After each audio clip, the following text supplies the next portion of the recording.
विज्ञान और कला प्रदर्शनी भाग नेले 500 कुनी वैज्ञानिक। कुत्रा कुसुमटोली स्थित जॉन मेरी भिनी इंग्राजी माध्यम विद्यालयर वार्षिक विज्ञान और कला प्रदर्शनी उद्घाटित हो जाइछि।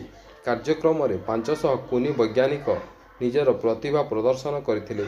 एही कार्यक्रम में मुख्य अतिथि भावे कुत्रा गोष्ठी शिक्षा अधिकारी अशोक कुमार लाकड़ा जोगदे अनुष्ठान एभली कार्यक्रम प्रशंसा करने सहित विज्ञान दिगरे नूतन चिंतन करने एही कार्यक्रम छात्र छात्री को खोराक जोगाइब बोली कहिथिले। सम्मानित अतिथि भावे डॉक्टर विभीषण बारिक जोगदे विज्ञान सहित परिवेश सुरक्षा प्रति प्रत्येक छात्र छात्री अभिभावक आगे आसवा निवेदन करथिले।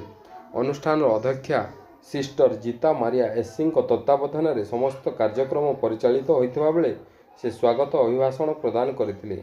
अनुष्ठान उपाध्यक्ष सिस्टर मारिया शिल्पा एससी, परिचालिका sister Anuja SC, father Stephen Barla, विज्ञान कमिटीर अमित कुमार जेना समेत विद्यालय परिचालना सदस्य माने उपस्थित थिले।